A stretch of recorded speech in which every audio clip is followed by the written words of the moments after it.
அஸ்ஸலாமு அலைக்கும் வரஹ்மத்துல்லாஹி வபரகாத்துஹு. இன்னல் ஹம்தலில்லாஹ் நஹ்மதுஹு வ நஸ்தஈனுஹு வ நஸ்தக்ஃபிருஹு வ நஊது பில்லாஹி மின் ஷுரூரி அன்ஃபுஸினா வ மின் ஸய்யிஆத்தி அஅமாலினா. மை யஹ்திஹில்லாஹு ஃபலா முضில்ல லஹு வ மை யுضலில் ஃபலா ஹாதிய லஹு. وأشهد أن لا إله إلا الله وحده لا شريك له وأشهد أن محمدا عبده ورسوله أما بعد. رب اشرح لي صدري ويسر لي أمري واحلل عقدة من لساني يفقهوا قولي ربي زدني علما. எல்லாம் வல்ல ஏக இறைவனின் அன்பும் அருளும் நம் உயிரினு மேலான நபிகள் நாயகம் ஸல்லல்லாஹு அலைஹி வஸல்லம் அவர்கள் மீதும் அவர்களது வாழ்க்கை வழிகாட்டுதல்களை தங்களால் இயன்றளவு பின்பற்றி வாழ்ந்து மரணித்த நபித்தோழர்கள் மீதும் நபித்தோழியர்கள் மீதும் குறிப்பாக இங்கு அமர்ந்திருக்கும் நம் அனைவர் மீதும் என்றென்றும் நின்று நிலவட்டுமாக. கண்ணியத்திற்குரிய எல்லாம் வல்ல அல்லாஹ்வின் நல்லடியார்களே, இஸ்ரவேலர்கள் ஒரு வரலாற்று பார்வை என்ற தலைப்பின் கீழாக கடந்த சில நாட்களாக வரலாற்று நிகழ்வுகளை நாம் அறிந்து வருகிறோம். அந்த வரிசையில் நேற்றைய தினம் நபி ஈசா அலைஹிஸ்ஸலாம் அவர்களின் காலத்தில் யூதர்கள் ஈசா அலைஹிஸ்ஸலாம் அவர்களுக்கு எதிராக எப்படியெல்லாம் துன்புறுத்தினார்கள், விமர்சனங்களை அள்ளி வீசினார்கள் என்பதையும், ரோமர்களுடைய ஆட்சி காலத்தில் இந்த யூதர்கள் எவ்வாறு விரட்டி அடிக்கப்பட்டார்கள், அதை தொடர்ந்து சிலுவை யுத்தத்தின் பொழுது எப்படியெல்லாம் யூதர்கள் விரட்டி அடிக்கப்பட்டார்கள், சிலுவை யுத்தம் என்ற பெயரிலே கிறிஸ்தவர்கள் எவ்வளவு ஒரு அராஜகத்தை இஸ்லாமிய அரசாங்கங்களின் மீது கட்டவிழ்த்தார்கள் என்பதையும், 300 ஆண்டுகள் நடைபெற்ற சிலுவை யுத்தம் முடிவிலே இந்த ஜெருசலம் பலஸ்தீன் இஸ்லாமியர்களுடைய கையில்தான் இருந்தது. அந்த நேரத்தில் ஒரு யூதன் கூட அந்த பலஸ்தீனம் பகுதியிலே இல்லாமல் தப்பித்தால் போதும் என்று வெவ்வேறு நாடுகளுக்கு சென்று விட்டார்கள். இஸ்லாமியர்களுடைய கையில் இந்த பலஸ்தீன் தேசம் வந்ததற்கு சலாஹுத்தீன் அய்யூபி அவர்தான் மிக முக்கியமான ஒரு காரணமாக இருந்தார். பல இஸ்லாமிய அரசர்கள், மன்னர்கள் அவர்களுடைய நிர்வாக சீர்கேடுகளின் காரணமாக சிலுவை யுத்தத்தில் தாக்கு பிடிக்க முடியாமல் அவர்கள் இருந்த சமயத்திலே சலாஹுத்தீன் அய்யூபி தான் அதை மீட்டெடுத்தார் என்பதை பார்த்தோம். அவரிலிருந்து கிட்டத்தட்ட அதன் பிறகு இந்த ஜெருசலம் பலஸ்தீனுடைய ஆட்சி என்பது முஸ்லிம்களுடைய கையில தான் இருந்தது. சிலுவை யுத்தம் நடைபெற்றாலும் அதிலே வெற்றி தோல்வி என்பது மாறி மாறி வந்தாலும் இறுதியிலே முஸ்லிம்களுடைய கையில் தான் அதனுடைய அதிகாரம் இருந்தது. இந்த தருணத்துல யூதர்கள் இங்கு இருக்க முடியாமல் சிலுவை படை வீரர்களால் விரட்டி அடிக்கப்பட்ட பிறகு, ஏன்னா சிலுவை யுத்தத்திற்கு வந்த அந்த கிறிஸ்தவ படை வீரர்கள் அவர்களுடைய நோக்கம் ஜெருசலத்தை பிடிப்பது மட்டுமல்ல, அவர்கள் காணுகிற யூதர்களை கொல்ல வேண்டும் என்பதும் அவர்களுடைய நோக்கமாக இருந்த காரணத்தினால யூதர்களின் மீது கொலைவெறி தாக்குதல் அரங்கேற்றிய காரணத்தினால் அவர்கள் இங்கிருந்து ஓடிவிட்டார்கள். இப்படி ஓடியவர்கள் அங்கங்க பல்வேறு நாடுகள்ல தஞ்சம் புகுந்து இருந்து கொண்டிருக்கக்கூடிய வேளையில தியோடர் ஹெர்சல் என்பவர் ஒரு யோசனையை யூத மக்களுக்கு முன்வைக்கிறார். அதுதான் சியோனிசம். ஜியோனிசம் என்றால் என்னன்னா, யூதர்களுக்கு என்று ஒரு தனி நாடு வேண்டும். நம்ம அங்கங்க ஓடிக்கிட்டு இருக்கிறோம், எந்த இடத்துல நமக்கென்று ஒரு நாடு இல்லை, நமக்கென்று ஒரு அரசமைப்பு இல்லை, அங்கங்க எங்க போனாலும் நம்ம அடித்து விரட்டப்படுகிறோம். நாம ஜெருசலத்தை நம்முடைய தாய் நாடாக மீட்க வேண்டும், நமக்கென்று ஒரு நாட்டை உருவாக்க வேண்டும் என்பதுதான் இந்த ஜியோனிசத்தினுடைய அடிப்படை கோட்பாடாக இருக்கிறது. அதை முதலிலே யூதர்களுக்கு யூதர்களுக்கு மத்தியிலே பல்வேறு யோசனைகளோடு எப்படியெல்லாம் நாம இதை மீட்டெடுக்கலாம், எப்படியெல்லாம் நமக்கென்று ஒரு நாடை உருவாக்கலாம் என்று பல்வேறு யோசனைகளோடு ஐடியாவை முன்வைக்கிறான். முன்வைத்து பல பணக்காரர்களையும் சந்தித்து முதல் ஆலோசனை கூட்டத்தை நடத்துகிற பொழுது வெறும் 6 யூதர்கள் மட்டும்தான் அந்த ஆலோசனை கூட்டத்தில் கலந்துக்கிறாங்க. வெறும் 6 பணக்காரர்கள் தான் அந்த ஆலோசனை கூட்டத்திலே கலந்து கொள்ளுகிறார்கள். அவர்களுக்கு மத்தியிலே அது எடுத்துரைக்கப்படும் பொழுது அவனுடைய யோசனைகள் மிகுந்த வரவேற்பை தருகிறது. ஏன்னா பொதுவாகவே யூதர்கள் அந்த ஜெருசலத்துக்கு போய் வசிக்கணும் என்கின்ற எண்ணம் உள்ளவர்களாக இருந்த காரணத்தினால் எல்லா இடங்களிலேயும் விரட்டி அடிக்கப்பட்டு எந்த இடத்திலேயும் தங்க முடியாமல் ஒரு நிலையை அவர்கள் அனுபவித்து வந்த காரணத்தினால் அவர்கள் நமக்கென்று ஒரு நாடு வேணும், அது ஜெருசலமாக இருக்க வேண்டும், பலஸ்தீனாக இருக்க வேண்டும் என்ற எண்ண ஓட்டம் எல்லா யூதர்களுக்கு மத்தியிலேயும் இருந்தது. ஆனா எப்படி அதை அடைவது என்ற வழி தெரியாமல் தான் எல்லா யூதர்களும் இருந்தானுங்க. அப்படியான ஒரு கட்டத்துல இந்த தியோடர் ஹெர்சல் என்பவன் ஒரு ஐடியாவை முன்வைக்கும் பொழுது ஒரு பெரிய வரவேற்பு யூதர்களிடத்துல கிடைக்குது. முதல் ஆலோசனை கூட்டத்தில் 6 பேர் இருக்கிறாங்க. அடுத்த ஆலோசனை கூட்டத்தில் அதிகமான நபர்கள் கலந்து கொள்கிறார்கள். இப்படி பல கட்ட ஆலோசனை கூட்டங்கள் நடைபெற்று யூதர்களிடத்திலே இந்த கருத்து வெகுவாக கவரப்படுகிறது. கடைசியில் அவர்கள் திட்டம் தீட்டுகிறார்கள். நாம நாட்டை உருவாக்குவதா இருந்தா சாதாரணமா உருவாக்கிட முடியாது. அதற்கென்று பெரிய நிதி வேண்டும், பொருளாதாரம் வேண்டும். அந்த பொருளாதாரத்துக்கு நாம என்ன பண்ணணும்னா ஒரு பேங்கை உருவாக்க வேண்டும். ஒரு வங்கியை, ஒரு பேங்கையே நாம என்ன செய்யணும், உருவாக்கணும். அந்த பேங்கினுடைய வேலை என்ன அப்படின்னா 2 வேலை. ஒன்று, யூதர்கள், உலகம் முழுவதும் பரவி இருக்கக்கூடிய யூதர்கள், யூத செல்வந்தர்கள் இந்த நாட்டுக்காக, யூத நாட்டை உருவாக்க வேண்டும் என்பதற்காக, ஜியோனிசத்துக்காக நிதியை நன்கொடைகளாக வழங்க வேண்டும். அந்த நிதி வந்துகிட்டே இருக்கும் பேங்குக்கு, அது சேமிப்பாக வந்து கொண்டே சேர்ந்து கொண்டே இருக்கும். இன்னொரு பக்கம் இப்ப பேங்க்னாலே கடன் கொடுக்கும்ல, அது போல நாம மக்களுக்கு கடன் வழங்க வேண்டும். எப்படி கடன் வழங்குறது? அவர்களுடைய நிலத்தை அடைமானமாக பெற்றுக்கொண்டு கடன் கொடுக்கிறது. யாரு கடன் கேட்கிறாங்களோ அவங்களுக்கு கடன் கொடுக்கணும். எப்படி கடன் கொடுக்கணும்? அவர்களுக்கு ஒரு நிலம் சொந்தமா இருக்கும்ல, அதை அடமானமாக பெற்றுக்கொண்டு நாம கடனை கொடுக்க வேண்டும் அப்படின்னு சொல்லி ஒரு திட்டத்தை அமுல்படுத்தி செயல்படுத்துறாங்க. இப்போ பலஸ்தீனத்துல துருக்கியர்களுடைய ஆட்சி இருக்குது. அதாவது 20ஆம் நூற்றாண்டினுடைய துவக்கம் 1900, 1905 இந்த ஆண்டு காலங்களில் துருக்கியர்களுடைய ஆளுகைக்கு கீழே தான் இந்த பலஸ்தீன் பகுதி இருக்கிறது. அந்த மக்கள் பொருளாதாரத்துல ரொம்ப நலிவடைந்த மக்களாக அந்த பலஸ்தீன் பகுதியில் வாழ்ந்த அரேபிய மக்கள் ரொம்ப பொருளாதாரத்தில் நலிவடைந்தவர்களாக அந்த நேரத்தில் இருக்கிறாங்க. இப்ப இவர்கள் என்ன பண்றாங்கன்னா இந்த பேங்க்ல போய் கடன் வாங்குறாங்க. யூதர்கள் உருவாக்கின பேங்க் இருக்குல்ல, இந்த அவர்களுக்கு இதெல்லாம் தெரியாது. இவர்கள் சியோனிசத்துக்காக உருவாக்கி இருக்கிறார்கள். அவர்கள் ஒரு நாட்டை உருவாக்கத்தான் இப்படியான கடன் கொடுக்கிறாங்க. இதெல்லாம் அவர்களுக்கு தெரியாதுல்ல. உடனே என்ன பண்றாங்கன்னா போய் தங்களுடைய நிலத்தை அடைமானமாக வைத்து கடனை வாங்குறாங்க. அந்த கடன் என்ன ஆகுது? வட்டிக்கு மேல வட்டி போட்டு அந்த கடனை நிறைவேற்ற முடியாத சூழல் வரும் பொழுது அவர்கள் அடைமானமாக வைத்த அந்த இடத்தை இவர்கள் கையகப்படுத்துகிறார்கள்.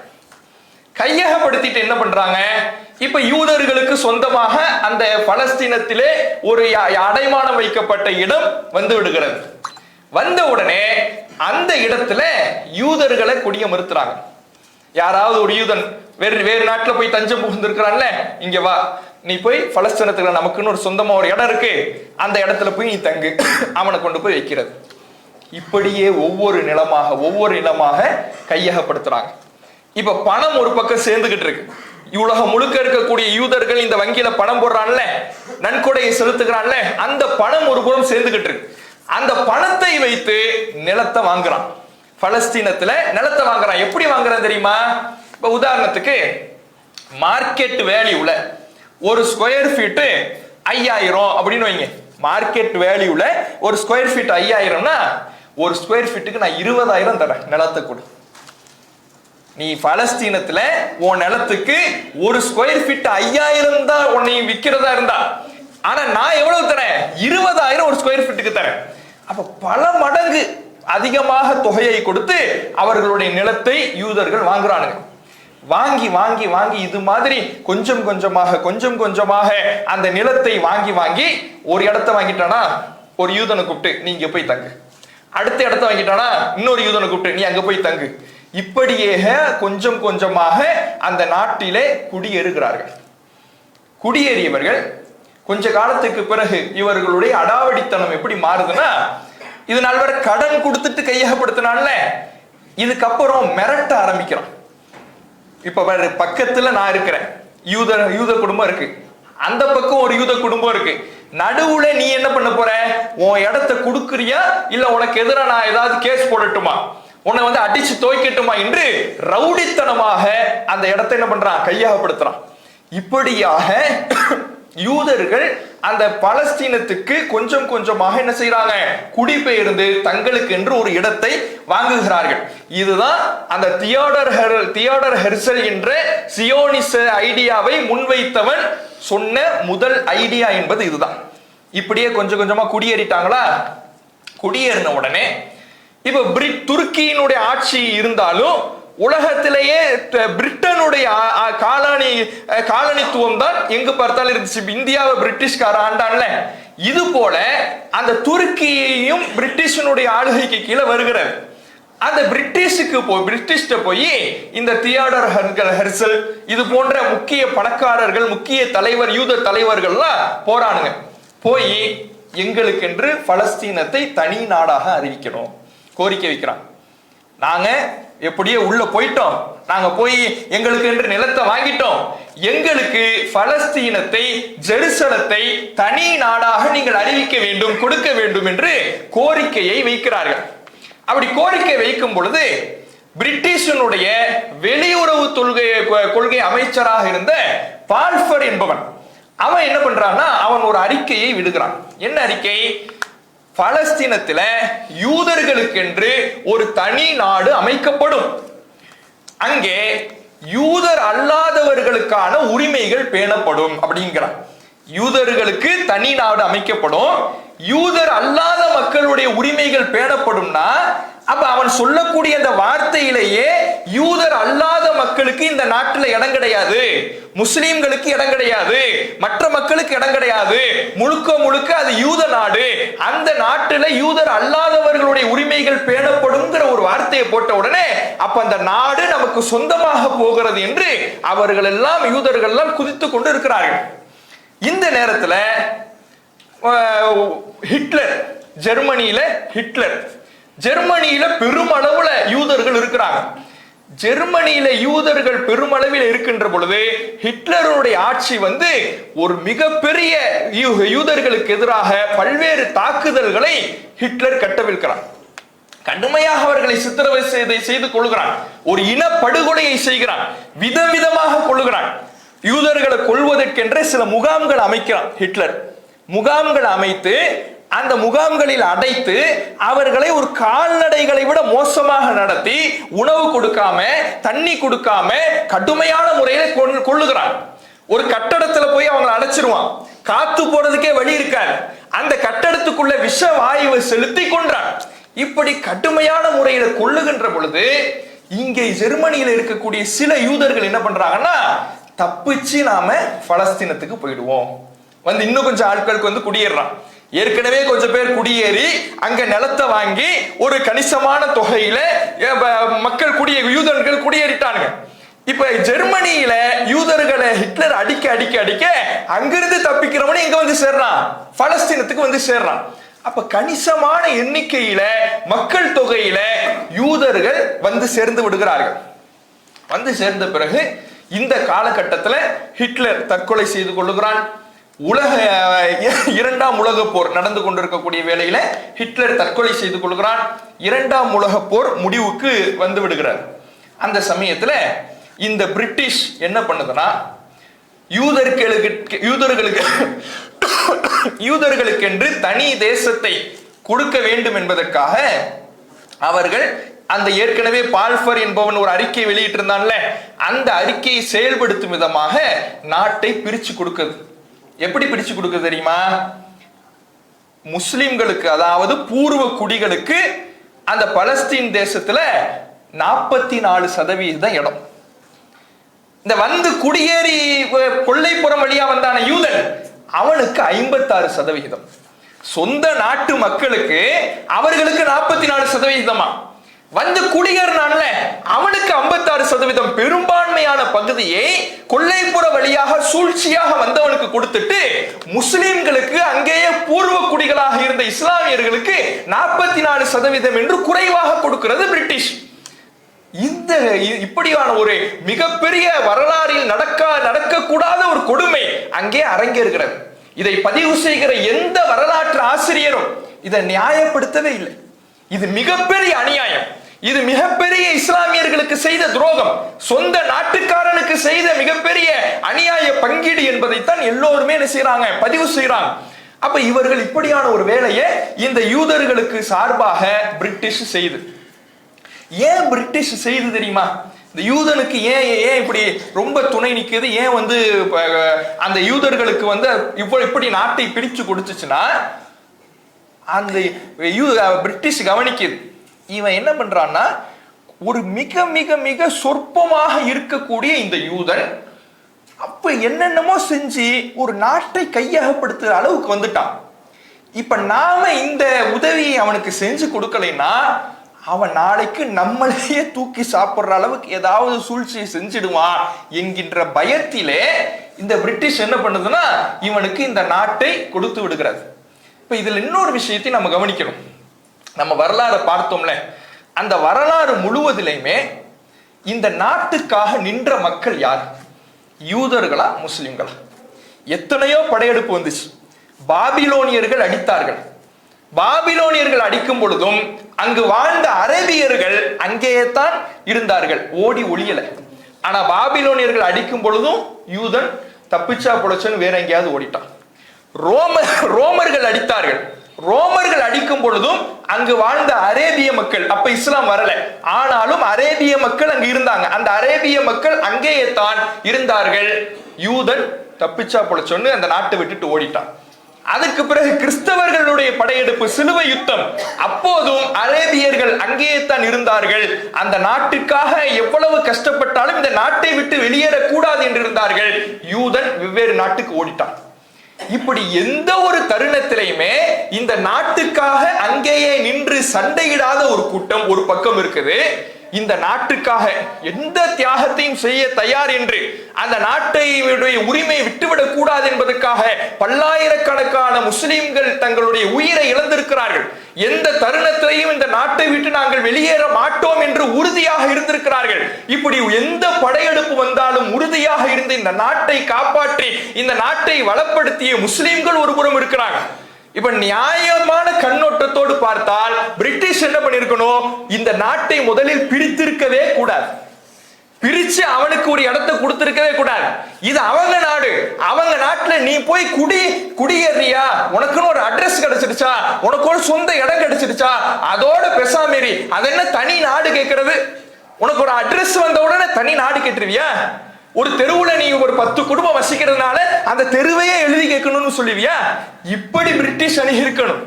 ஆனா இவனுடைய சூழ்ச்சியை பார்த்து பார்த்து பார்த்து பிரிட்டிஷ் பயந்து இவன் நம்ம தலைக்கு மேல ஏறி உட்கார்ந்துருவானோங்கிற அச்சத்துல, அது மட்டும் இல்லாம ஏற்கனவே இஸ்லாமியர்கள்ட்ட ஐரோப்பா வந்து மிகப்பெரிய ஒரு தோல்வியை சந்தித்திருக்கிறது. அதை ஈடுகட்டணும்னா இஸ்லாமியர்களை பொறுப்பிலிருந்து இறக்கணும், அவர்களுடைய அரசை கவிழ்க்க வேண்டும் என்கின்ற சூழ்ச்சிக்காகவும் இந்த பிரிட்டிஷ் என்ன பண்ணுதுன்னா இவர்களுக்கு 44, இஸ்லாமியர்களுக்கு அரேபியர்களுக்கு 44%, வந்தேரிகளுக்கு 56% பெரும்பான்மையை கொடுத்துருச்சு. இது மிகப்பெரிய ஒரு புரட்சியாக அங்கு விடுக்கிறது. அவர்களுக்கு அந்த பூர்வ குடிமக்கள் கடுமையான முறையிலே எதிர்ப்பை தெரிவிக்கிறார்கள். இது என்ன அநியாயம் என்று தெரிவித்து ஒரு அந்த அரசாங்கத்திற்கு எதிராக, பிரிட்டிஷுக்கு எதிராக ஒரு பெரிய கலகமே அங்கே நடக்கிறது. இப்படி கலகம் நடந்து கொண்டிருக்கக்கூடிய வேளையிலேயே 1948 மே மாதம் 14ஆம் தேதி என்று பிரிட்டிஷ் இஸ்ரேல் என்பது தனி நாடு என்று அங்கீகாரம் கொடுத்து விட்டுருச்சு. அங்கீகாரம் கொடுத்த மறுநாள், அங்கீகாரம் கொடுத்தது என்னைக்கு? மே 14, 1948. மறுநாள் மே 15 ஒரு போர் நடக்குது. நாடுங்கிறத உருவானதே எப்பதான்? மே 14 தான். மே 14 நாடு உருவாயிருக்குன்னா அப்ப அடுத்த நாள் போர் வந்துச்சுன்னா இந்த நாடு தாங்குமா? இப்படி நாம யோசிப்போம். ஆனா மே 15 போர் வருது. இந்த பூர்வ குடிமக்கள் இந்த பலஸ்தீன மக்கள் தாக்குகிறார்கள். பலஸ்தீன மக்கள் மட்டுமல்ல, இந்த பலஸ்தீனத்துக்கு ஆதரவாக பக்கத்து நாடுகள் துணைக்கு வருகிறது. எகிப்து துணைக்கு வருகிறது, ஜோர்டான் துணைக்கு வருகிறது. இந்த 3 நாடுகளும் சேர்ந்து இஸ்ரேலை தாக்குகிறது, இஸ்ரேலுக்கு எதிராக போர் செய்கிறது. ஒரு புது நாடு நேத்து உருவாயிருக்கு, இன்னைக்கு போர் வந்திருக்குன்னா தாக்கு பிடிக்க முடியுமா? தாக்கு பிடிக்கிறான். தாக்கு பிடிச்சது மட்டுமில்ல, அந்த போரில் வெற்றியும் அடைகிறான். எவ்வளவு பெரிய ஒரு கிரிமினலாக, சூழ்ச்சிகள் தெரிந்தவனாக, ஒரு கொள்ளைப்புறம் வழியாக தன்னுடைய பதவியை தக்க வைத்துக் கொள்வதற்கு எதையும் செய்பவனாக இருப்பான் பாருங்க. அவனுடைய வரலாறிலேயே எந்த இடத்துல அதிகாரம் இருக்குதோ அவன் பக்கம் போய் சாஞ்சிக்குவான். தன்னுடைய இருப்பை தக்க வைத்துக் கொள்வதற்கு எதையும் செய்ய துணிந்த ஒரு கூட்டமாக, சூழ்ச்சிகள் நிறைந்த ஒரு கூட்டமாக இவர்கள் இருந்திருக்கிறார்கள் என்பதற்கு இது ஒரு சான்று. எப்படி என்ன பண்றாங்கன்னா, ஏற்கனவே இந்த ஹிட்லருடைய இரண்டாம் உலகப் போர் நடந்த காலங்களில் எல்லாம் அங்கே ஆயுதங்கள், புதிய புதிய ஆயுதங்களை எல்லாம் செய்தவர்கள் யாருன்னா யூதர்கள். அதனால இவர்கள் போர் தொடுக்கின்ற பொழுது நாடு உருவாகி ஒரே ஒரு நாளா ஆகியிருந்தாலும் கூட அதை ஒரு பக்கம் சமாளிக்கிறான், இன்னொரு பக்கம் ஆயுதங்களை உருவாக்குறான், முஸ்லிம்களை எதிர் தாக்குதல் நடத்தினா. அதுக்கப்புறம் ஐநா வருகிறது, பேச்சுவார்த்தை நடத்துகிறது, அமைதி பேச்சுவார்த்தையில முடித்து வைக்கிறது. என்ன ஆணிச்சு தெரியுமா? கடைசியில அமைதி பேச்சுவார்த்தை என்று போய்விட்டால், இப்ப ஒவ்வொரு நாடு முன்னேறி வந்திருப்பாங்கல்ல, பலஸ்தீன் இருக்குது, இஸ்ரேல் இருக்குது, சுத்தி வந்த நாடுகளும் உதவிக்கு வராங்க. இப்படி வரும் பொழுது இப்ப இஸ்ரேல் என்ன பண்ணிருக்கும்னா இப்படி முன்னேறி வந்திருக்கும். இப்ப எகிப்து, ஜோர்டான், இந்த நாடுகளும் இந்த இஸ்ரேலை தாக்குவதற்காக முன்னேறி வந்திருக்கும்ல. எந்தெந்த நாடுகள் எவ்வளவு முன்னேறி வந்திருக்கிறார்களோ அவர்களுக்கு அந்தந்த நாடு சொந்தம் என்று பிரிட்டிஷ் அறிவிச்சிடுச்சு. இப்படி அறிவிச்சிட்டா இப்ப என்ன ஆகுதுன்னா, பலஸ்தீனத்தினுடைய மிச்ச மீதி கூட இல்லை. மிச்ச மீதி கூட இல்லைன்னா இப்ப இந்த உதவிக்கு வந்தான நாடு அவங்க செஞ்சது மிகப்பெரிய துரோகமாக அங்க மாறி விடுகிறது. இவன் மட்டும் போராடிக்கிட்டு இருந்தா கூட ஏதாவது மிச்ச மீதி இடம் கிடைச்சிருக்கும். இவன் என்ன பண்றான்னா, உதவிக்கு வந்தவன் எகிப்துக்காரன், ஜோர்டான்காரன், அவன் உதவிக்கு வந்தவங்கிற பேர்ல அவன் முன்னேறி வரும் பொழுது பலஸ்தீன நகரத்துக்குள்ள எவ்வளவு முன்னேறி வந்திருக்கிறானோ அதுவெல்லாம் அவனுக்கு சொந்தம்னு சொன்னோன்னு கிடைச்ச வரை லாபம்னு அந்த பகுதியை அவன் சுருட்டிக்கிட்டு போயிட்டான். இந்த பக்கம் இஸ்ரேல் முன்னேறி வந்தவன் இந்த பக்கம் இவன் சுருட்டிட்டு போயிட்டான். இப்ப கொடுத்த 44% இல்லாமல் வெறும் 22% வந்து நிக்கிறாங்க. 78% அளவுக்கு போயிடுச்சு பலஸ்தீனத்துல. மிச்ச மீதி இருக்கிறது 22% வந்து நிக்கிறாங்க இந்த பலஸ்தீன மக்கள். இப்படியே போய் கொண்டிருக்கக்கூடிய வேளையில 1967 இந்த ஜெருசலத்தில் இருக்கின்ற மஸ்ஜித் அல் அக்ஸாவை, அந்த இடத்தை கைப்பற்ற வேண்டும் என்பது யூதர்களுடைய ஒரு குறிக்கோள். அந்த குறிக்கோளை நிவர்த்தி செய்வது கொள்வதற்கு, ஏன்னா அவங்க இது எங்களுடைய சாலமன் கட்டிய, சுலைமான் நபி அவங்க சாலமன்கிறாங்கல்ல, சாலமன் கட்டிய பள்ளிவாசல், அது எங்களுக்கு வேண்டும் என்று அவர்கள் உரிமை கொண்டாடுகிறார்கள். சுலைமான் நபி கட்டிய பள்ளிவாசல் அவர்களுக்கு அடுத்த காலத்திலேயே புக்தனஸ்ஸர் என்பவனால் இடித்து தரைமட்டமாக்கப்பட்டுடுச்சு. நாம பார்த்தோம். அது அப்பயே அழிந்து போய்விட்டது. அழிக்கப்பட்ட அந்த பள்ளிவாசல்ல மீதமாக ஒரே ஒரு சுவர் தான் இன்றைய வரைக்கும் இருக்குது. வால் ஆஃப் சுலைமான் அப்படிம்பாங்க. நீங்க கூகுள்ல டைப் பண்ணி பார்த்தா கூட வால் ஆஃப் சுலைமான் ஒரு மிக பிரம்மாண்டமான சுவர், அந்த ஒரு சுவர் மட்டும்தான் இருக்குதே தவிர மற்ற அத்தனையும் அழிக்கப்பட்டு விட்டது. அப்ப அதற்கு பிறகு முஸ்லிம் உமர் ரலியல்லாஹு அவர்களுடைய காலத்துக்கு பிறகு உமையாக்களுடைய ஆட்சி காலத்துல தான் மஸ்ஜித் அல் அக்ஸா கட்டப்படுகிறது. அப்படி கட்டப்பட்ட பள்ளிவாசல் முஸ்லிம்களுக்கு பாத்திரமானதாக இருக்கிறது. இன்னும் சொல்ல போனால் இந்த ஜெருசலம் என்பது எங்களுக்கு இறைவனால் வாக்களிக்கப்பட்டதுன்னு யூதர்கள் சொல்றாங்க. மூசா நபியோட எங்களை தான் அல்லாஹ் போக சொன்னாங்கிறாங்க. எதுக்காக போக சொன்னா? அல்லாஹ் இவர்களை போக சொன்னது எதற்காக? இவர்கள் யூதர்கள் என்ற இனத்துக்காகவா அல்லது ஈமான் என்ற பலத்துக்காக, ஈமானுக்காகவா? நீ அல்லாஹ்வை நம்பிக்கை கொண்டிருக்கிற, அல்லாஹ்வை நம்பிக்கை கொண்டிருக்கிறதுனால் அல்லாஹ் கொடுத்த பரிசு. இன்னைக்கு இருக்கக்கூடிய யூதன் அல்லாஹ்வை நம்பி இருக்கிறானா? அப்ப இறைவன் கொடுத்த பரிசு என்பது, இறைவன் கொடுத்த தகுதி என்பது ஈமானுக்காகத்தானே தவிர யூதன் என்கின்ற ஒரு இனத்துக்காக இல்லை என்பதை நாம புரியணும். இதை நாம மூசா நபியினுடைய வரலாறை அறிந்த பொழுது மேலோட்டமாக தெரிந்து கொண்டோம். அப்ப இன்றைக்கு ஈமான் இல்லாத, அல்லாஹை பற்றிய நம்பிக்கை இல்லாத யூதர்கள் இதற்கு எந்த விதத்திலையும் அவர்கள் உரிமை கோர முடியாது.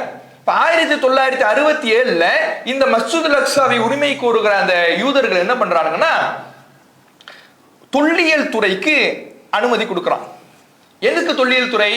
இங்க சாலமன் பள்ளியினுடைய மிச்ச மீது ஏதாவது இருக்குதான் ஆய்வு செஞ்சுட்டு வாங்க அப்படின்னு அனுமதி கொடுக்கிறான். பொதுவாகவே இந்த அடக்குமுறையாளர்கள் கையில் எடுக்கக்கூடிய ஒரு ஆயுதம் தொல்லியல் துறை. பாபர் மசூதி எப்படி இங்க இந்தியாவில் கைப்பற்றினா, தொல்லியல் துறையின் உள்ள அனுப்பி அவர்களின் மூலமாக சான்றுகளே இல்லைனாலும் கூட்டு மனசாட்சியின் அடிப்படையில் இந்திய அரசாங்கம் தீர்ப்பு கொடுத்தது.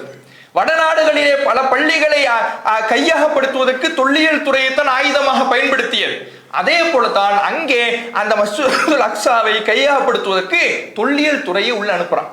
அந்த தொல்லியல் துறை என்ன பண்ணுதுன்னா, தோண்டுது கட்டிடத்தையே பலவீனமாக்குகின்ற அளவுக்கு மிகப்பெரிய பள்ளத்தை தொல்லியல் ஆய்வு என்கின்ற பெயரிலே தோண்டி வைத்திருக்கிறார்கள்.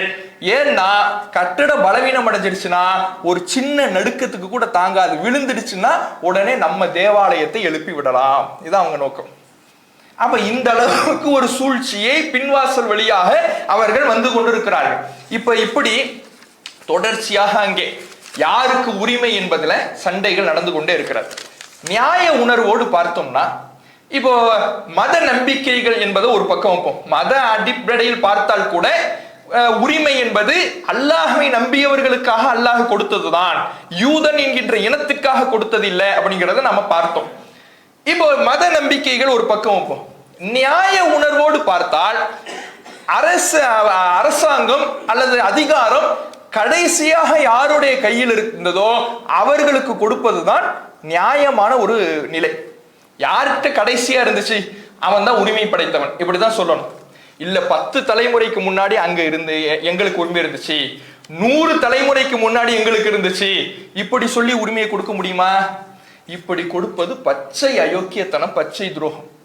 எங்களுடைய நம்பிக்கை அப்படி இருக்குன்னு கொடுக்க முடியுமா? பாபர் மசூதியை இன்றைக்கு இந்தியாவில் அப்படித்தான் கையகப்படுத்தினாங்க.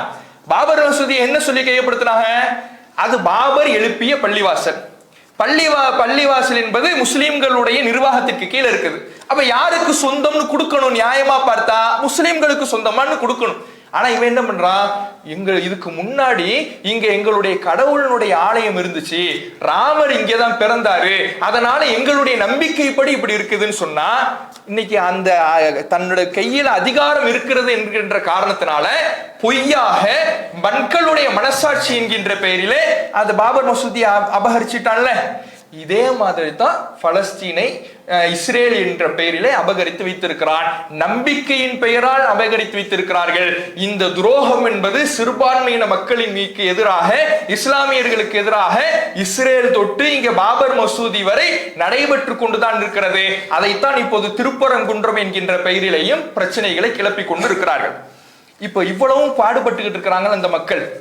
இஸ்ரேல்ல பலஸ்தீனத்துல இருக்கக்கூடிய மக்கள், அவர்களுக்கு நோன்பு, பெருநாள் எல்லாமே கட்டிட இடிபாடுகளுக்கு இடையில தான் நடக்குது. நோன்பு திறக்கிறாங்க, கட்டிட இடிபாடுகள், அந்த இடிபாடுகளுக்கு நடுவில் சுஃப்ராவை விரிச்சு நோன்பு திறக்கிறாங்க. நோன்பா இருந்தாலும் சரி, என்ன பெருநாள் பண்டிகையாக இருந்தாலும் சரி, எந்த சந்தோஷமான நிகழ்வாக இருந்தாலும் சரி, கட்டிட இடிபாடுகளுக்கு இடையில் தான் அவர்களுடைய வாழ்க்கை சென்று கொண்டிருக்கிறது. அவ்வளவு பெரிய ஒரு இன அழிப்பை அங்கே இஸ்ரேல் கட்டவிழ்த்து கொண்டிருக்கிறது. அவர்களுடைய பசி, தனக்கு இருக்க ஒரு நாடு கிடைத்தாலும் இஸ்லாமியர்களை, அங்கு இருக்கக்கூடிய பலஸ்தீன மக்களை கூண்டோடு அழித்து விட வேண்டும் என்று வெறிபிடித்து அலைகிறான் அந்த யூத நெதன்யாகு என்பவன். அப்படியான ஒரு இன அழிப்பு நடைபெற்று கொண்டிருக்கிறது. இப்ப 10% கூட சொந்தமான நிலம் இல்லாம அங்க முஸ்லிம் மக்கள் வாழ்ந்துகிட்டு இருக்கிறாங்க. 100% அவர்களுக்கு சொந்தமானது. முதல்ல 56% கையகப்படுத்தினவன், அப்புறம் 78% கையகப்படுத்தினவன். இப்போது முஸ்லிம்களுக்கு 10% குறைவான இடம்தான் மொத்த பலஸ்தீனத்துல அவர்களுக்குன்னு இருக்குது. பாக்கி எல்லாமே அவன் எடுக்கிறான். அப்ப இந்த மாதிரி ஒரு அநியாயம் உலகத்துல எங்கும் நடக்காது. முஸ்லிம்கள் என்கின்ற காரணத்தினால் துணைக்கு, சப்போர்ட்டுக்கு யாரும் வருவது கிடையாது. இஸ்ரேல் என்பது 1948 உருவான பொழுது இங்கே இந்தியாவிலிருந்து கண்டித்தவர் மகாத்மா காந்தி அவர்கள்.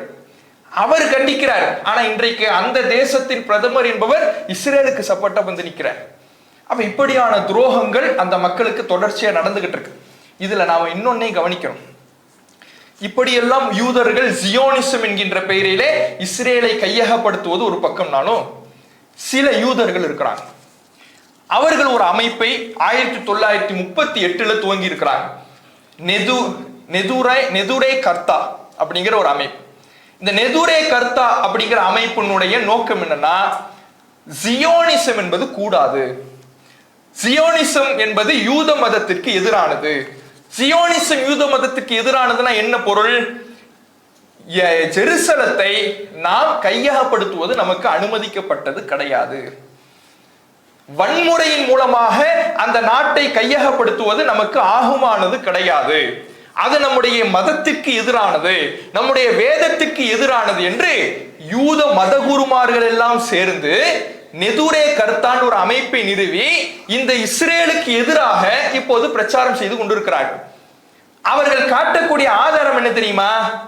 அவர்களுடைய, நம்ம ஏற்கனவே தல்மூதுங்கிற ஒரு வேதம் பார்த்தோம்ல, யூதர்களுடைய தல்மூது அப்படிங்கிற நூல், அதுல கெத்தூபாட் அப்படிங்கிற ஒரு அத்தியாயம் இருக்குது. அதுல 111வது வசனம் 111a அப்படிங்கிற பகுதியில கடவுள் ஒரு 3 சத்தியங்களை செய்தார் அப்படின்னு அவங்க எழுதி வச்சிருக்கிறாங்க. 3 பிரமாணங்களை அந்த கடவுள் செய்தார்னு எழுதி வச்சிருக்கிறாங்க. அதுல ஒண்ணு என்ன தெரியுமா? இஸ்ரவேல மக்களுக்கு கடவுள் சொன்ன பிரமாணம் என்ன சொன்னாரு? நீங்கள் ஜெருசலத்துக்கு அதாவது அடக்குமுறையினால் வன்முறையினால் ஒரேடியாக நீங்கள் போர் செய்து போகக்கூடாது. ஜெருசலத்துக்கு நீங்கள் மீண்டும் போவதாக இருந்தால் இறைவனிடமிருந்து ஒரு தூதர் வருவார், மெசையா மீட்பர் வருவார், அவரோடு தான் நீங்கள் போக வேண்டுமே தவிர நீங்களாக போய் ஜெருசலத்தை கையகப்படுத்த கூடாதுன்னு அவர்கள் வேதம் சொல்வதை மேற்கோள் காட்டி யூத மதகுருமார்கள் ஒரு கூட்டம் நெதுரே கர்த்தாங்கிற ஒரு அமைப்பை உருவாக்கி இஸ்ரேல் என்கின்ற நாடு யூத மதத்துக்கே எதிரான நாடு என்று இன்றைக்கு பிரச்சாரம் செஞ்சுக்கிட்டு இருக்கிறாங்க. அவர்கள் 1938 துவங்கிய அமைப்பு. ஆனால் அவர்கள் மிக குறைவானவர்கள், யூதர்கள்ல பெரும்பான்மையானவர்கள் கிடையாது. ஏன்னா யூதர்கள்ல பெரும்பான்மையானவன் எப்படி இருப்பாங்கிறது நம்ம இவ்வளவு நாள் பார்த்தோம். சூழ்ச்சி, பொறாமை, கெட்ட எண்ணம், ஏமாத்து வேலை, துரோகம், இதுதான் அவர்களுடைய இயல்பு. அதுல சில மக்கள் இது போன்று இருக்கிறார்கள் என்பதை நம்ம பார்க்கிறோம். இதுல இன்னொன்னு என்னன்னா, அவங்க நம்பிக்கை என்னன்னா, மெஸ்ஸாயா மீட்பர் என்பவர் வருவார், இறைவனிடத்திலிருந்து ஒரு தூதர் வருவார், அவர் தான் நம்மளை ஜெருசலத்துக்கு கூட்டிட்டு போவாரே தவிர நாம போய் கையகப்படுத்த கூடாது என்பது அவர்களுடைய நம்பிக்கை.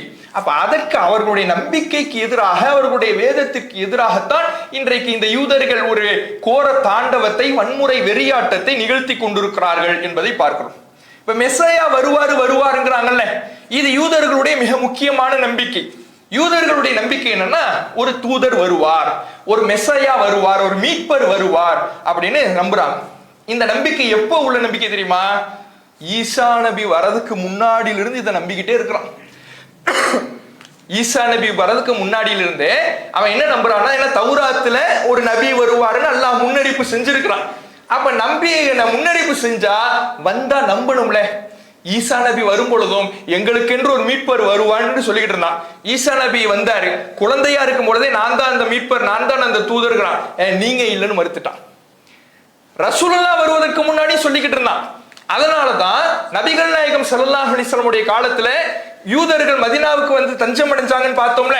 அப்படி தஞ்சமடைந்ததனுடைய காரணம் என்னன்னா, அரேபியா பகுதியில் இருந்துதான் ஒரு இறை தூதர், ஒரு மெஸ்ஸையா, ஒரு மீட்பர் வருவார் என்று யூதர்கள் நம்பிக்கிட்டு இருந்தாங்க. அதனாலதான் மதீனாவுக்கு வந்து தஞ்சம் அடைஞ்சாங்க.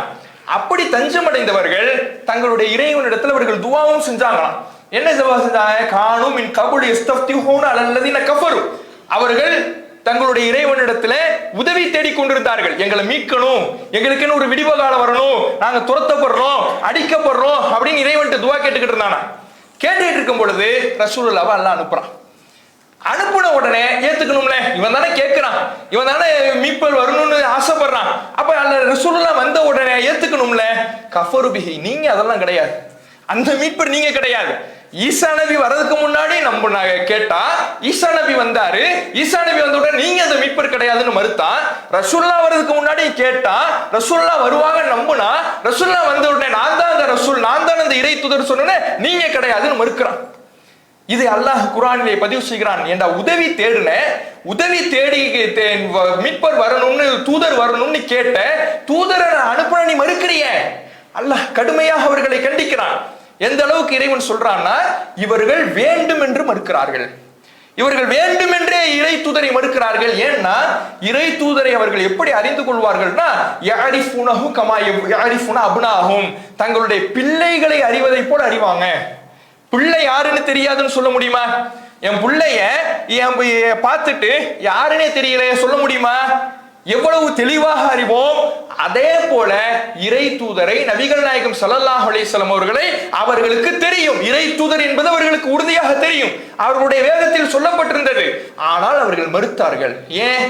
பொறாமையின் காரணத்தினால், அவர்களுடைய உள்ளத்தில் இருந்த வஞ்சகத்தின் காரணத்தினால். எங்களுடைய இஸ்ரவேல இனத்திலிருந்து தான் இறை தூதர் வர வேண்டுமே தவிர இவர் அரேபியரிலிருந்து வரக்கூடாது, அரேபியரிலிருந்து வந்திருக்கிறாரு. அரேபிய மக்களை அவர்கள் இழிவாக கருதுவார்கள். ஏன் இழிவாக கருதுவாங்க தெரியுமா? அவங்களுக்குன்னு உள்ள இனவெறி. இப்ப இப்ராஹிம் நபி, இப்ராஹிம் நபியினுடைய 2 பிள்ளைகள் இஸ்ஹாக் நபி, இஸ்மாயில் நபி, இஸ்ஹாக் நபி. இப்ப இஸ்ஹாக் நபியினுடைய பிள்ளை தான் யாக்கூப் நபி, அவருடைய வழியில் வந்தவர்கள் தான் இந்த பனி இஸ்ரவேலர்கள் அப்படின்னு நம்ம பார்த்தோம். இப்ராஹிம் நபியினுடைய இன்னொரு மகன் இருக்கிறார்ல இஸ்மாயில் நபி, இஸ்மாயில் நபியினுடைய வழியில் வந்தவர்கள் தான் அரேபிய மக்கள், இந்த நபிகள் நாயகம் ஸல்லல்லாஹு அலைஹி வஸல்லம் அவர்கள். இந்த பனி இஸ்ரவேலர்கள் அரேபிய மக்களை, இஸ்மாயில் நபியை, நபி ஸல்லல்லாஹு அலைஹி வஸல்லம் அவர்களை இழிவாக கருதுவாங்க. ஏன்னா அவர் அடிமை பெண்ணுடைய மகன். இஸ்மாயில் நபி யாரு? அடிமை பெண்ணுடைய மகன். இப்ராஹிம் நபியினுடைய மனைவிக்கு பிறந்தவர் எங்களுடைய மூதாதையர் இஸ்ஹாக் தான்.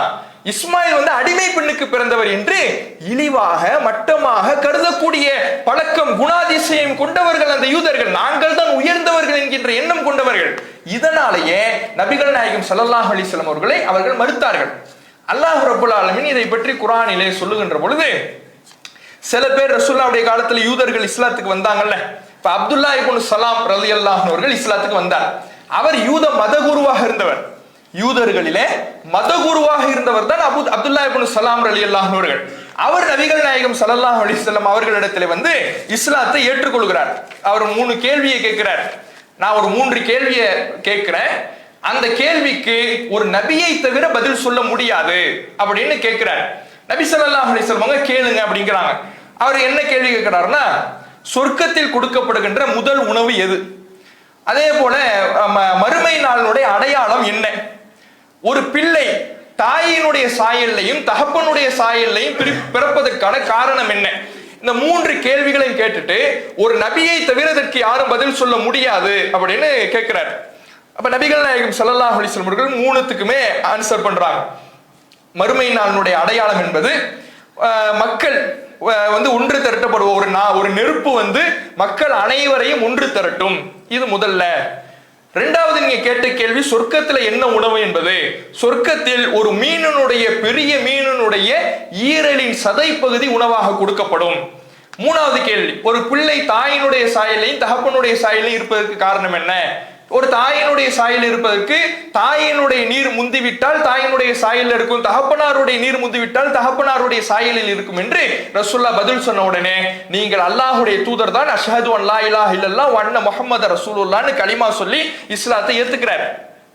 இப்ப இஸ்லாத்தை ஏத்துக்கிட்ட உடனே அதுநாள் வரை அப்துல்லா இப்னு சலாம் அவர்களை எங்களில் மிகச்சிறந்த அறிஞர், மிகச்சிறந்த ஒரு நல்லவர் அப்படியெல்லாம் புகழ்ந்துகிட்டு இருந்த யூதர்கள், இவர் இஸ்லாத்துக்கு வந்த உடனே அவரை ரொம்ப மோசமான ஆளு, ரொம்ப கெட்டவர், அவரை பத்தி எங்களுக்கு தெரியாதா, அவர் தகப்பனாரை பத்தி எங்களுக்கு தெரியாதான்னு தலைகீழா மாறி அப்படியே பேசுறான். இப்படி சில பேர் என்ன பண்றாங்க, நபிகள் நாயகம் ஸல்லல்லாஹு அலைஹி வஸல்லம் அவர்கள்ல அவர்களுடைய காலத்துல யூதர்கள் இஸ்லாத்தை ஏத்துக்கிறாங்கல்ல, இந்த இஸ்லாத்தை ஏற்றுக்கொண்ட யூதர்களை மற்ற யூதர்கள், நம்பிக்கை கொள்ளாத யூதர்கள் சந்தித்தால் அவனுங்க என்ன சொல்லுவானுங்களா தெரியுமா? அல்லாஹ் குர்ஆனிலே சொல்லுகிறான், அத்துஹத்திஸூனஹும் பிமா ஃபதஹல்லாஹு அலைக்கும் லியுஹாஜ்ஜுக்கும் பிஹி இன்த ரப்பிக்கும். அல்லாஹ் உங்களுக்கு அறிவித்து கொடுத்தான்ல வேதத்துல தூதரை பத்தி, அதையெல்லாம் போய் அவங்கள்ட்ட நீங்க சொல்லிக்கிட்டு இருக்கிறீங்களா? ஏன்னா இவங்க இஸ்லாத்துக்கு வந்துட்டாங்க. இந்த யூதர்களாக இருந்தவர்கள் அப்துல்லா இப்னு சலாம் ரலியல்லாஹு அவர்களை போன்றவர்கள் இஸ்லாத்துக்கு வந்துட்டாங்க. இப்ப இஸ்லாத்துக்கு வந்துட்டா அவங்க ரசூலுல்லாஹ்ட்ட சொல்லுவாங்கல்ல, சஹாபாக்கள் சொல்லுவாங்கல்ல, உங்களை பத்தி எங்களுடைய வேதத்திலேயே சொல்லப்பட்டிருக்கு, எங்களுடைய தௌராத்திலேயே சொல்லப்பட்டிருக்கு அப்படின்னு சொல்லுவாங்கல்ல. இதையெல்லாம் போய் நீங்க அங்க சொல்லி கொடுக்குறீங்களா? மத்த யூதர்லாம் வருவானா இதையெல்லாம் போய் சொல்லி கொடுக்குறீங்களா? இதையெல்லாம் நீங்க போய் சொல்லி கொடுத்தீங்கன்னா நாளைக்கு மறுமை நாள்ல போய் நிற்கும் பொழுது அதுவே நமக்கு எதிரான ஆதாரம், எங்களுக்கு எதிரான ஆதாரமா போயிடுமே. வேதத்துல இருந்து நாங்க நம்பிக்கை கொள்ளலைன்னு அல்லாஹ் எங்களை பிடிப்பானே அப்படின்னு சொல்லி அவர்கள்ட்ட சண்டை பிடிப்பாங்களாம். இவங்களுடைய அறிவை பாருங்களேன், அறிவை பாருங்களேன். கொஞ்சமும் அறிவு இல்லாத முட்டாள் கூட்டம் தான் இந்த யூதர்கள். இவங்க சொன்னாதான் அல்லாஹ்வுக்கு தெரியுமா, நீ தெரிஞ்சு நம்பிக்கை கொள்ளாம இருக்கிறியா, தெரியாம நம்பிக்கை கொள்ளாம இருக்கிறியான்னு இவங்க சொன்னாதான் அல்லாஹ்வுக்கு தெரியாம இருக்குமா? அல்லாஹ்வுக்கு எல்லாமே தெரியும். ஆனா இவனுக்கு என்ன, அந்த புத்தி அப்படித்தானே வேலை செய்யும். புத்தி என்பது ஈமான் இருந்தால்தான் தெளிவாக இருக்கும். சூழ்ச்சி, வஞ்சகம் இப்படியே இருந்தால் அவன் என்ன பண்றான்னா, நம்ம வேதத்தில் இருக்கிறதெல்லாம் அவங்களுக்கு போய் சொல்லி கொடுத்துக்கிட்டு இருக்கிறீங்க, நாளைக்கு அவங்க இதையே ஆதாரமா அல்லாஹ் இடத்துல போய் காட்டிட்டாங்கன்னா, அல்லாஹ் இவங்க தெரிஞ்சுக்கிட்டே நபியை நம்பிக்கை கொள்ளாம இருக்கிறாங்கன்னு எங்களுக்கு எதிராக வாதிட்டுட்டாங்கன்னா இப்படி சண்டை போடுவானா. இதை அல்லாஹ் ரப்புல் ஆலமீன் திருமறை குர்ஆனிலே சொல்லி காட்டுகிறான். அப்ப நபிகள் நாயகம் ஸல்லல்லாஹு அலைஹி வஸல்லம் உடைய காலத்துல இவர்கள் இப்படி மிக குரோதம், வஞ்சகம் உள்ளவர்களாக இருந்திருக்கிறார்கள் என்பதை இது காட்டுகிறது. அது மட்டும் இல்லாம இந்த குரோதத்தினால், வஞ்சகத்தினால் நபிகள் நாயகம் ஸல்லல்லாஹு அலைஹி வஸல்லம் அவர்களுக்கு எதிராக பல்வேறு சதி திட்டங்களை செஞ்சாங்க. இப்ப மதீனாவுல நபிகள் நாயகம் ஸல்லல்லாஹு அலைஹி வஸல்லம் உடைய ஆட்சி காலம் இருந்துச்சுல, ஆட்சி தானே இருந்தது. ரசூலுல்லாஹ் ஒரு உடன்படிக்கையை யூதர்கள்ட்ட செய்யறாங்க. யூதர்கள் மதீனாவுல மிக முக்கியமான ஒரு 3 கோத்திரங்களா இருந்தாங்க. பனு கைனுகா, பனு குரைலா, பனு நல்லீர். இந்த 3 கோத்திரங்கள் தான் யூதர்களுடைய மிக முக்கியமான கோத்திரங்கள். இந்த 3 பேர்த்தையும் ரசூலுல்லாஹ் உடன்படிக்கை செய்யறாங்க. போர் என்று வந்தால் நீங்க மதீனாவின் பக்கம் தான் இருக்கணும், இஸ்லாமியர்களின் பக்கம் தான் இருக்கணும் என்று அல்லாஹ்வுடைய தூதர் அவர்கள் உடன்படிக்கை செய்யறாங்க. உடன்படிக்கை செய்தால் அப்படி நடக்கணும்ல. இவன் என்ன பண்றதுன்னா, இணை வைப்பாளர்கள், மக்கத்து காஃபிர்கள் வரான்ல, அவனுக்கு போய் உதவி செய்யறது, அவனுக்கு போய் உளவு சொல்வது, இஸ்லாமியர்களுடைய போர் வியூகங்கள், இஸ்லாமியர்களுடைய நடவடிக்கைகளை எல்லாம் பத்தி அவனுக்கு போய் ரகசியத்தை எல்லாம் சொல்லிட்டு வர்றது. இந்த வேலையை, உடன்படிக்கையை முறிக்கின்ற வேலையை இந்த யூதர்கள் செய்து கொண்டிருக்கிறார்கள். இன்றைக்கும் பார்க்கிறோமா இல்லையா? இன்றைக்கும் இந்த உடன்படிக்கையை முடிப்பதில் முதலாமவன் யாருன்னா யூதனா தான் இருப்பான். தாக்கக்கூடாது, பலஸ்தீன மக்களை தாக்கக்கூடாது, அவர்களுக்கு எதிராக கொடுமைகளை அரங்கேற்றக்கூடாது, அவர்களுக்கு எதிராக ஒயிட் பாஸ்பரஸ் குண்டுகளை பயன்படுத்தக்கூடாது என்றெல்லாம் ஒப்பந்தங்கள், உடன்படிக்கைகள் இருக்கும் பொழுது அந்த ஒயிட் பாஸ்பரஸ் குண்டை தான் போடுவான். ஒயிட் பாஸ்பரஸ் குண்டுனா என்ன? அந்த குண்டை, அந்த பொடியை, அந்த குண்டை போட்டால் இரும்பு கூட உருகிடும். அந்த குண்டை தான் பச்சை புல்ல மேல போடுறான். அந்த குண்டை தான் அங்க இருக்கக்கூடிய அப்பாவி மக்கள் மேல போடுறான். இதை போடக்கூடாது, இதை பயன்படுத்தக்கூடாது என்று உடன்படிக்கை இருந்தாலும் அதையெல்லாம் அவன் கண்டுக்க மாட்டான். அதையெல்லாம் அப்படியே தூக்கி வீசி அதையெல்லாம் முறித்து இன்றைக்கு செயல்படுறான்ல. அதே மாதிரிதான் ரசூலுல்லாஹ்வுடைய காலத்திலையும் உடன்படிக்கை இருந்தும், இணை வைப்பாளர்களுக்கு உதவக்கூடாது என்று இருந்தும் அவர்களுக்கு உதவி செய்து இவர்களுக்கு துரோகம் செய்யக்கூடியவர்களாக அந்த யூதர்கள் இருந்திருக்கிறார்கள் என்பதை பார்க்கிறோம். இன்னும் நபிகள் நாயகம் ஸல்லல்லாஹு அலைஹி வஸல்லம் அவர்களை கொலை செய்ய பார்த்தான். ரசூலுல்லாஹ்வுடைய இறைச்சியில விஷத்தை தடவி ரசூலுல்லாஹ்வுக்கு கொடுக்குறான். ரசூலுல்லாஹ் அதை கண்டுபிடிச்சிட்டாங்க, விஷம் தடவப்பட்டிருக்குங்கிறத கண்டுபிடிச்சிட்டு யூதர்களை அழைத்து நபிகள் நாயகம் ஸல்லல்லாஹு அலைஹி வஸல்லம் அவர்கள் கேட்கிறாங்க, இதுல விஷத்தை தேய்ச்சி வச்சிருக்கீங்களா? ஆமா. எதனால இப்படி செஞ்சீங்க அப்படின்னு கேட்கும் பொழுது, நீங்க அதை சாப்பிட்டு இறந்துட்டீங்கன்னா நாங்க சந்தோஷப்படுவோம். அவன் சொல்றான் ரசூலுல்லாஹ்ட்டயே, நீங்க சாப்பிட்டு மௌத்தாயிட்டீங்கன்னா நாங்க சந்தோஷப்படுவோம். ஒருவேளை இதுல இருக்கக்கூடிய விஷத்தை நீங்க கண்டுபிடிச்சிட்டீங்கன்னா உங்களுக்கு அல்லாஹ்விடத்திலிருந்து செய்தி வருதுங்கிறத நாங்க தெரிஞ்சுக்குவோம் என்பதற்காகத்தான் விஷத்தை தடவி கொடுத்தோம்னு நபிகள் நாயகம் ஸல்லல்லாஹு அலைஹி வஸல்லம் அவர்களுக்கு எதிராக கொலை முயற்சியை செய்தது மட்டும் இல்லாமல் நீங்க செத்தா நாங்க சந்தோஷப்படுவோங்கிறான். இப்ப கண்டுபிடிச்சிட்டாங்கல்ல, அவன் சொன்ன மாதிரி நம்பிக்கை கொள்ளணும்ல, அதுவும் கிடையாது. நம்பிக்கை கொள்ளணும்ல, நம்ம செஞ்சதை கண்டுபிடிச்சிட்டாரு, சரி நம்ம நம்பிக்கை கொண்டுட்டு போயிடுவோம் அப்படிங்கணும்ல, அதுவும் செய்ய மாட்டான். அப்ப இவ்வளவு பெரிய மோசமான குணம் உள்ளவர்களாக இந்த யூதர்கள் நபிகள் நாயகம் ஸல்லல்லாஹு அலைஹி வஸல்லம் அவர்களுடைய காலத்திலேயும் இருந்திருக்கிறார்கள். இன்னும் பாத்தீங்கன்னா இந்த யூதர்களுடைய செயல்பாடு என்னன்னா, தந்திரங்கள் செய்யறது, திருகுத்தாளங்கள் செய்யறது. இப்ப இஸ்ரேலை கையகப்படுத்துறதுக்கு ஒரு திருகுத்தாளம் செஞ்சான்ல, லேண்ட் பேங்க், நில வங்கின்னு ஒண்ணு உருவாக்குனா கடன் கொடுக்கிற மாதிரி கொடுத்தா, கடைசியில நிலத்தை கையகப்படுத்தினா, அங்க யூதர்களை குடியமர்த்தினா, கடைசியில நாட்டையே பிடிச்சான்ல, எப்படி தந்திர வேலை செஞ்சான்ல, இது மாதிரி தந்திர வேலைகளை இறைவன் விஷயத்திலே செய்வான். அல்லாஹுடைய தூதரவர்கள் சொல்றாங்க, காத்தல் அல்லாஹு யஹூத, அல்லாஹ் யூதர்களை நாசமாக்குவானாக. அவர்கள் என்ன செய்யறாங்கன்னா, அல்லாஹ் அவர்களுக்கு கொழுப்பை ஹராமாக்கி வச்சிருக்கிறான். கொழுப்பு என்பது அவர்களுக்கு ஹராம். அப்படி ஹராமாக்கப்பட்ட அந்த கொழுப்பை இவன் என்ன பண்ணுவானா, உருக்குவானா. உருக்கி அதை எண்ணெயாக்கி அதை விற்பனை செய்வானா. கொழுப்பு ஹராம்னா அதை விட்டு தவிர்த்திருக்கணும்ல. இவன் ஏதோ அல்லாஹ்வே தான் தான் புத்திசாலி, அல்லாஹை விட அறிந்தவன் என்கின்ற ஒரு மனப்பான்மையிலே இவன் என்ன பண்றானா, கொழுப்பை உருக்கி அதை எண்ணெயாக்கி அதை விற்பனை செஞ்சு அதுல சம்பாதிப்பான். இப்படியான யூதர்களை அல்லாஹ் சபிக்க, அல்லாஹ் நாசமாக்கட்டும் என்று நபிகள் நாயகம் ஸல்லல்லாஹு அலைஹி வஸல்லம் அவர்கள் துஆ செஞ்சிருக்கிறாங்க. அப்ப இப்படியான தந்திர வேலைகளை, தகுடுத்தாளங்களை செய்யக்கூடியவர்களாக இருக்கிறாங்க. இன்னும் என்ன பண்ணுவாங்கன்னா, அரபிய மக்களுக்கு, மதீனாவுல வாழ்ந்த மக்கள் இருக்கிறாங்கல்ல, அவங்களுக்கு கடன் கொடுப்பாங்க. யூதர்கள்ட்ட இருந்து கடன் வாங்குவாங்க. யூதர்கள் அரபியர்கள்ட்ட கடன் வாங்குவாங்களாம். கடன் வாங்கினா திருப்பி கொடுக்கணும்ல. கடன் வாங்கினா என்ன பண்ணணும், திருப்பி கொடுக்கணும். இவன் என்ன பண்ணுவானா, கடன் வாங்கிட்டு நாங்கள்லாம் உங்களுக்கு திருப்பி கொடுக்க தேவையில்லை, லைஸ அலைனா ஃபில் உம்மியீன சபீல், உம்மிக்கள், நீங்களாம் உம்மிக்கள், படிப்பறிவு இல்லாதவர்கள், படிப்பறிவு இல்லாத உங்களிடத்தில் கொடுக்க வேண்டும் என்கின்ற கட்டாயம் எங்களுக்கு இல்லை. நாங்கள் எல்லாம் உயர்ந்தவர்கள், யூதர்களாகிய நாங்க என்ன மேல இருக்கிறோம், உயர்ந்தவர்களா இருக்கிறோம். அந்த எண்ணம் அவனுக்கு இருக்கும். அவனுடைய இடத்துல என்ன இருக்கும், அவர் அல்லாஹ்வே சொல்லி காட்டுகிறான், நாஹ்னு அப்னாஉல்லாஹ் வ அஹிப்பாஹு, நாங்கள் அல்லாஹ்வுடைய நேசர்கள், அல்லாஹ்வுடைய பிள்ளைகள் என்று யூதர்கள் சொல்வானா. அந்த அளவுக்கு குலப்பெருமையும் இன வெறியும் உள்ளவனாக அவன் இருக்கிறான். கடனை வாங்கிட்டு திருப்பி கொடுக்காம உங்களுக்கெல்லாம் கொடுக்கணும்னு எங்களுக்கு ஒன்றும் சொல்லப்படலை, எங்களுக்கு ஒன்றும் அவசியம் இல்லை, எங்களுக்கு நாங்க கொடுக்கலைன்னா கூட அதனால எங்களுக்கு எந்த தண்டனையும் இல்லை என்று எங்களுடைய வேதமே சொல்லுது, எங்களுடைய இறைவனே சொல்லிட்டாருன்னு போய் சொல்லுவானா. அவன் ஏமாத்துறதுக்கு எந்த லெவலுக்கு வேண்டுமானாலும், எந்த நிலைக்கு வேண்டுமானாலும் இறங்குபவனாக இந்த யூதன் இருக்கிறான். இன்னைக்கு அரேபிய மக்களிடத்திலிருந்து இஸ்ரேல் என்கின்ற, பலஸ்தீன் என்கின்ற நாளை இஸ்ரேல் என்று பிரித்து இருக்கிறான்ல, இப்படி பெற்றிருப்பதும் இதே மோசடியின் காரணத்தினாலதான். ஏன்னா அந்த மக்கள் படிப்பறிவு இல்லாம இருந்தாங்க. அந்த மக்கள்கிட்ட கடன் தர மாதிரி கொடுத்து இன்னைக்கு வாங்கிட்டான். வாங்கிட்டு எங்க நாட்டை எங்களிடத்திலே குடுடா என்று அந்த அரேபிய மக்கள், பலஸ்தீன மக்கள் போராடினால் இன்றைக்கு என்ன பண்றா, நான் ஏண்டா உன்னை கொடுக்கணும், இருக்கிற இடத்தையும் நான் வாங்குவேன், இருக்கிற இடத்தையும் நான் எடுக்க போறேன் என்று அந்த மக்களை நசுக்கக்கூடியதை பார்க்கிறோம். அப்ப இப்படி அவர்களுடைய செயல்பாடுகள் மிக மோசமான, மிக மிக மிக அவர்களுடைய செயல்பாடுகள் அநியாயமான செயல்பாடுகளாகத்தான் இருக்கும். அதே போல அவர்களுடைய வேதத்திலே எல்லா விதமான வளைத்தல், திரித்தல், எல்லா விஷயத்தையும் என்ன பண்ணுவாங்க, அவர்கள் செய்வார்கள். நபிகள் நாயகம் ஸல்லல்லாஹு அலைஹி வஸல்லம் காலத்துல ஒரு 2 மனிதர்கள் அழைச்சிட்டு போறாங்க. அவர்களுக்கு கசையடி கொடுக்கப்பட்டிருக்கிறது, கறி பூசப்பட்டிருக்கிறது. ரசூல்லா பார்த்துட்டு, யார் இவங்க கேட்கிறாங்க யூதர்கள்ட்ட. இவங்க விபச்சாரம் செஞ்சவங்க, உங்களுடைய வேதத்துல விபச்சாரம் செஞ்சதுக்கு இது தண்டனை இல்லையே. ரசூல்லா கேட்கிறான், ஆமா இது தண்டனை இல்லை. அப்ப ஏன் இப்படி செஞ்சிருக்கிறீங்க? எங்களுடைய வேதத்துல கல்லெறிந்து கொள்ள வேண்டும் என்பதுதான் தண்டனை. குரான்ல இருக்கிற மாதிரி கல்லெறிந்து கொள்ள வேண்டும் என்பதுதான் தண்டனை.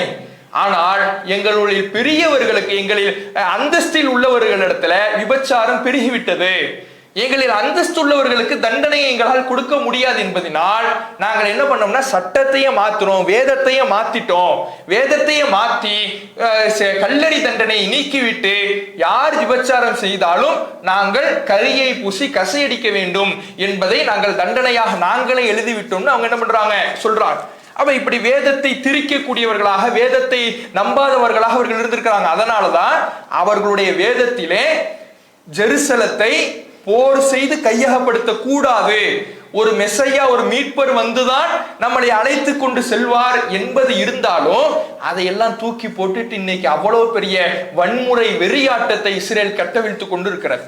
அப்ப இவ்வளவு மோசமானவர்களாகத்தான் இந்த யூதர்கள் வரலாறு முழுவதிலே அவர்களுடைய வரலாறு முழுவதிலையும் நபிகள் நாயகம் ஸல்லல்லாஹு அலைஹி வஸல்லம் அவர்களுடைய காலத்திலையும் இன்றைய காலகட்டத்திலேயும் மிக மிக மிக மோசமானவர்களாக, மோசமான குணம் கொண்டவர்களாக, ஒப்பந்தங்களை உடன்படிக்கைகளை முறிக்கக்கூடியவர்களாக, அல்லாஹ்வுடைய விஷயத்திலே மோசடி செய்யக்கூடியவர்களாக, சருகக்கூடியவர்களாக, அதே போல ஏமாற்று வேலைகள் செய்யக்கூடியவர்களாக என்று அந்த யூதர்கள் இருந்திருக்கிறார்கள் என்கின்ற மொத்த வரலாறையும் பார்த்திருக்கிறோம். அப்ப ஒட்டுமொத்தமாக இன்றைக்கு இந்த இஸ்ரேல் என்கின்ற நாடு முஸ்லிம்களுக்கு பாத்திரமான நாடு. முஸ்லிம்கள் தான் அதனுடைய உரிமை எந்த நேரத்திலையும் விட்டுவிடக் கூடாது என்பதற்காக ஒவ்வொரு காலகட்டத்திலையும் பாடுபட்டவர்கள், போரிட்டவர்கள், சண்டையிட்டவர்கள், எல்லா விதமான தியாகங்களையும் செய்தவர்கள். இந்த கூட்டம் புறமுதுகு வழியாக, புறவாசல் வழியாக வந்து இன்றைக்கு உட்கார்ந்து அதிகாரம் செலுத்தி கொண்டிருப்பதை நாம பார்க்கிறோம். இப்போ நம்ம கடைசியாக ஒரே ஒரு செய்தியை தெரிந்து கொண்டு இந்த தொடர் உரையினுடைய நிறைவுக்கு வந்துடும். எப்போதெல்லாம் இஸ்ரேலுக்கும் பலஸ்தீன மக்களுக்கும் சண்டை நடக்குதோ, முஸ்லிம்களுக்கும் யூதர்களுக்கும் சண்டை நடக்குதோ, அப்போதெல்லாம் ஒரு செய்தி நமக்கு மத்தியில வலம் வரும். மறுமை நாளினுடைய அடையாளம், யூதர்களோடு ஒரு போர் நடக்கும் அப்படிங்கிற ஒரு செய்தி அதிகமாக பரப்பப்படும். ஆனா அப்படி ஒரு செய்தி இருக்குதான்னு கேட்டா, யூதர்களுக்கும் முஸ்லிம்களுக்கும் சண்டை வரும்னு செய்தி இருக்குது. ஆனால் அதை இப்ப நடக்கிற சண்டைகள் இருக்குதுல்ல, ஹமாஸுக்கும் இஸ்ரேலுக்கும் நடக்கிற சண்டை, இதோடு முடித்து போடுகின்ற செய்தியாக அது இல்லை. ஏன்னா கடைசி காலத்துல ஈசா அலைஹிஸ்ஸலாம் அவர்கள் மறுமை நாளினுடைய அடையாளமாக வருவாங்கல்ல, அப்போது நடக்கக்கூடிய சண்டையை பற்றி பேசக்கூடிய செய்தியாகத்தான் அந்த செய்தி இருக்கிறது. ஏன்னா அந்த காலகட்டத்தில் அந்த சண்டையில யூதர்களை முஸ்லீம்கள் தேடி தேடி என்ன பண்ணுவாங்களாம், கொல்லுவாங்களாம். அப்படி கொல்லும் பொழுது யூதர்கள் பாறைகளுக்கு பின்னாலையும் மரங்களுக்கு பின்னாலே ஒளிந்து கொண்டிருக்கின்ற பொழுது பாறைகளும் மரங்களும் பேசுமா. முஸ்லிம்கள்ட்ட என்ன பண்ணுமா, பாறைகளும் மரங்களும் பேசுமா, என் பின்னாடி ஒரு யூதன் ஒளிந்திருக்கிறான் என்று பேசுமா. இப்ப பாறைகளும் மரங்களும் இப்ப பேசுதா? பாறைகள் மரங்கள்லாம் பேசும்னாலே அது எப்ப நடக்கக்கூடிய நிகழ்வாக நம்ம புரியணும், மறுமை நாளுடைய நெருக்கத்தில் நடக்கக்கூடிய நிகழ்வு. ஏன்னா மறுமை நாளுடைய நெருக்கத்துல தான் என்ன நடக்கும், சூரியன் கிழக்கில் உதிக்கிற சூரியன் மேற்கில உதிக்கும், அப்படியே இயற்கையே தலைகளாக மாறும். அது போலத்தான் பாறையும் மரமும் இப்ப பேசாது. எப்ப பேசும், அந்த இயற்கையே தலைகளாக நடக்கின்ற மறுமை நாளில் பேசும். அப்ப மறுமை நாளினுடைய நெருக்கத்தில் நடக்கக்கூடிய ஈசா அலைஹிஸ்ஸலாம் அவர்கள் வந்து நடத்தக்கூடிய அந்த போரை பற்றி தான் இந்த செய்தி பேசுறதை தவிர ஹமாஸுக்கும் இஸ்ரேலுக்கும் நடக்கக்கூடிய போரை பற்றியோ சண்டையை பற்றியோ இந்த செய்தி பேசவில்லை. அப்ப அந்த நேரத்தில் தான் இந்த யூதர்கள் ஒடுக்கப்படுவார்கள் என்கின்ற செய்தியை பார்க்கிறோம். இப்போ யூதர்கள் தங்களுடைய அதிகார பலத்தினால், அமெரிக்கா என்கின்ற அயோக்கியர்களின் துணையினால் இன்றைக்கு கைகள் ஓங்கி முஸ்லிம்களை இன அழிப்பு செய்து கொண்டிருக்கிறார்கள். அவர்களுக்கு எதிராக இந்த ரமலான் மாதத்திலே அதிகமாக நாம் என்ன செய்யணும், துவா செய்யணும். இஸ்ரேலுக்கு முதல் எதிரியாக இருக்க வேண்டியவர்களே கிறிஸ்தவர்கள் தான். கிறிஸ்தவர்களைத்தான் அவர்கள் முதலில் எதிர்க்க வேண்டும். அவர்கள் தான், அதாவது கிறிஸ்தவர்கள் யூதர்களைத்தான் முதலில் எதிர்க்க வேண்டும். ஏன்னா யூதர்கள் தான் அவர்கள் நம்புகிற இயேசு கிறிஸ்துவை விபச்சாரத்தில் பிறந்தவர் என்று சொன்னார்கள். அவர்களை கொன்றார், அவர்களுடைய பார்வையிலே கொன்றார்கள்.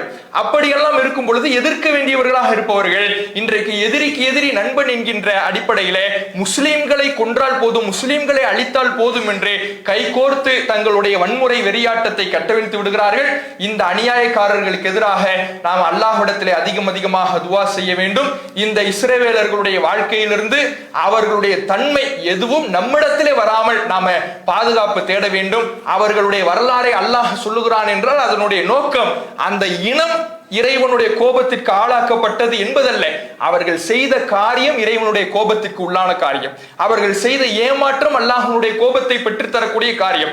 அந்த பண்புகள் எந்த விதத்திலையுமே நம்மிடத்தில் வராத அளவு நம்முடைய வாழ்க்கையிலே படிப்பினை பெறக்கூடிய மக்களாக நம் அனைவரையும் அல்லாஹ் ஆக்கியல் புரிவானாக பிரார்த்தித்து எனது உரையை நிறைவு செய்கின்றேன். வாஹிர் தாவான அல்ஹம்துலில்லாஹி ரப்பில் ஆலமீன். அஸ்ஸலாமு அலைக்கும் வரஹ்மத்துல்லாஹி வபரகாத்துஹு.